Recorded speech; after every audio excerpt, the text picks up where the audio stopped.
every single time he's on the big screen, सीटियां तालियां रुकती नहीं है. The biggest superstar, ladies and gentlemen. Did you see that crowd out there? వారసుడిగా cinema రంగంలోకి వస్తే సరిపోదు, ఎంతో కొంత టాలెంట్ ఉండాలి. టాలెంట్ ఉంటే తప్ప సినీ ప్రపంచంలో నిలబడలేం. వీడేం హీరోరా అనేవాళ్ళు ఈరోజు హీరో అంటే వీడేరా వరకు సాగిన అతని సక్సెస్ స్టోరీని మన సక్సెస్ఫుల్ పీపుల్ ఛానల్లో చెప్పుకుందాం. హాలీవుడ్ క్రిటిక్స్ అసోసియేషన్ అవార్డుల ప్రధానోత్సవంలో భాగమై ఆ ఘనత సాధించిన తొలి భారతీయ నటుడిగా గుర్తింపు సాధించాడు రామ్ చరణ్. ఈ క్రమంలో ఆమె సతీమణి ఆయనకి మిస్టర్ సి అనే ఒక ముద్దు పేరును పెట్టింది. అతను ఇంత గొప్పగా ఎలా ఎదిగాడు, విమర్శల నుంచి ఎలా బయటపడ్డాడు, ఇంత గొప్ప సక్సెస్ సాధించి దేశానికి కీర్తి తెచ్చిన ఈ నటుడి గురించి ఈ రోజు మనం చెప్పుకుందాం. ఇతని గురించే ఈ వారం ఈ ఎపిసోడ్. అతను మార్చి 27, 1985 భారతదేశంలోని చెన్నైలోని ప్రముఖ నటుడు మరియు రాజకీయ నాయకుడు అయిన కొణిదెల చిరంజీవి సురేఖ దంపతులకు జన్మించాడు. సినీ పరిశ్రమలో బలమైన నేపథ్యం ఉన్న కుటుంబంలో రామ్ చరణ్ పెరిగాడు. అతను ఊటీ లారెన్స్ స్కూల్లో తన విద్యను అభ్యసించాడు.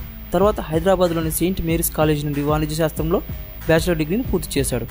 2007లో పూరి జగన్నాథ్ దర్శకత్వంలో వచ్చిన చిరుత సినిమాతో చరణ్ సినీ పరిశ్రమలోకి అడుగుపెట్టాడు. ఈ చిత్రం కమర్షియల్గా విజయం సాధించడంతో పాటు చరణ్ తన నటనకు ప్రశంసలు అందుకున్నాడు. ఈ చిత్రంలో తన పాత్రకు సౌత్లో ఉత్తమ పురుష తొలి నటు విభాగంలో తన ఫిల్మ్ఫేర్ అవార్డును కూడా గెలుచుకున్నాడు. చరణ్ తదుపరి చిత్రం ఎస్ఎస్ రాజమౌళి దర్శకత్వంలో 2009లో మగధీర చిత్రంలో వచ్చింది. ఈ చిత్రం భారీ విజయాన్ని సాధించింది. అనేక బాక్సాఫీస్ రికార్డులను బద్దలు కొట్టి అత్యధిక వసూలు సాధించిన తెలుగు చిత్రాల్లో ఒకటిగా నిలిచింది. చరణ్ నటుకు చాలా ప్రశంసలు వచ్చాయి మరియు అతను ప్రధాన పాత్ర పోషించేందుకు అనేక అవార్డులను కూడా గెలుచుకున్నాడు. ఆ తర్వాత తీసిన సినిమాలు చాలా వరకు హిట్లయ్యాయి. అందులో రచ్చ, నాయకుడు, ఎవడు, ధ్రువ, రంగస్థలం మరియు వినయ విధేయ రామ వంటి అనేక విజయవంతమైన తెలుగు చిత్రాల్లో కనిపించాడు. అతను జంజీర్ మరియు బ్రూస్లీ వంటి కొన్ని హిందీ చిత్రాల్లో కూడా నటించి టాలీవుడ్ గొప్పతనాన్ని ఇండియాకి పరిచయం చేసిన గొప్ప హీరో. కమర్షియల్గా విజయవంతమైన చిత్రాలు నిలకడగా అందించగల చరణ్కు మెగా పవర్ స్టార్ అనే అభిమానులు ముద్దుగా పేరు పెట్టుకున్నారు. రామ్ చరణ్ సినీ పరిశ్రమలో అడుగుపెట్టిన తొలినాళ్ళలో కొన్ని అవమానాలను, సవాళ్ళను కూడా ఎదుర్కొన్నారు. 2007లో చరణ్ తన తొలి చిత్రం చిరుత షూటింగ్లో ఉన్నప్పుడు తరచుగా ఒక సంఘటన జరిగేది.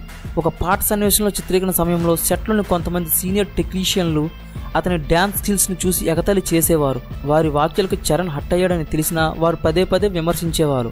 అయినా రామ్ చరణ్ ఎక్కడా కూడా కుంగుబాటుకు లోనవ్వకుండా తన నైపుణ్యంతో వాళ్ళందరినీ శభాష్ అనిపించేలా చేసుకున్నాడు రామ్ చరణ్. 2009లో తన రెండవ చిత్రం మగధీర షూటింగ్లో ఉన్నప్పుడు చరణ్ స్వయంగా ఇంటర్వ్యూలో మాట్లాడిన మరో మాట ఇది. చిత్రదర్శకుడు ఎస్ఎస్ రాజమౌళి కొన్ని తీవ్రమైన యాక్షన్ సన్నివేశాల చిత్రీకరణ సమయంలో చరణ్ తన పరిమితికి మించి నటించేలా చేశారు. ఒకానొక సందర్భంలో చరణ్ గాయపడి శస్త్రచికిత్స చేయించుకోవాల్సి వచ్చింది. అయితే చరణ్ తన బెస్ట్ పర్ఫార్మెన్స్ ఇవ్వడానికి కారణమైన రాజమౌళిని తాను ఎప్పుడు గౌరవిస్తానని కూడా చెప్పాడు. ఇలా కొన్ని సవాళ్లు ఎదురైనా చరణ్ పట్టుదలతో చిత్ర పరిశ్రమలో నిలదొక్కుకోవడానికి చాలా కష్టపడాడు.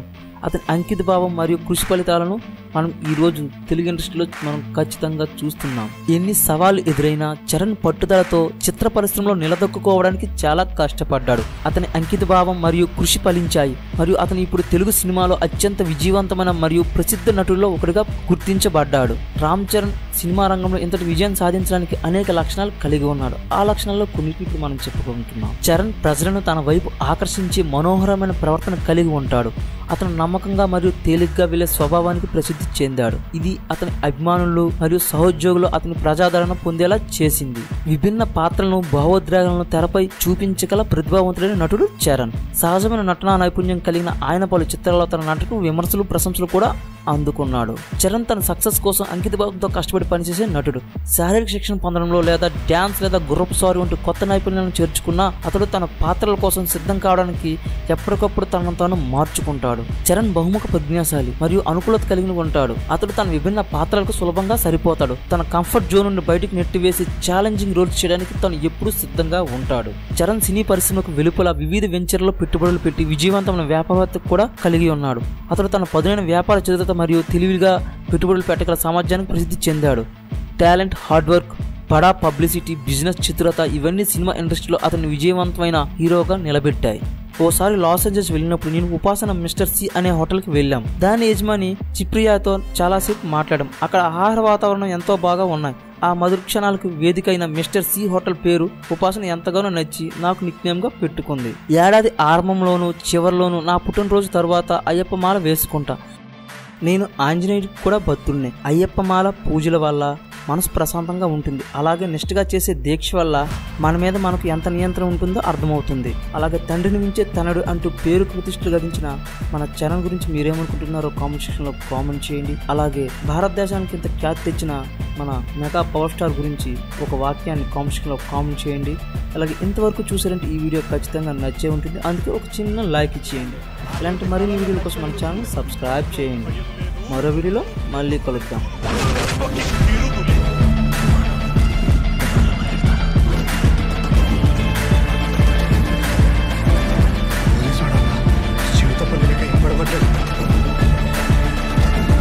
He went into the people like a hurricane.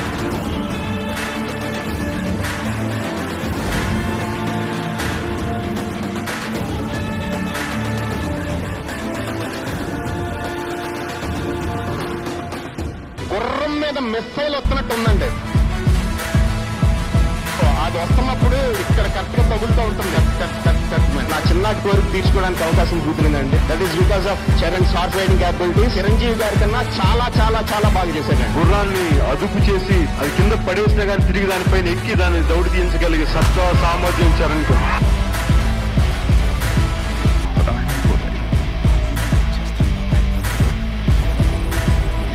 తన గురించి తను అంత సెక్యూర్ గా ఫీల్ అయిన యాక్టర్ నేను ఇప్పటివరకు చూడలేదు. అలాంటి వ్యక్తికి విజయాలు భరించి వస్తాయి.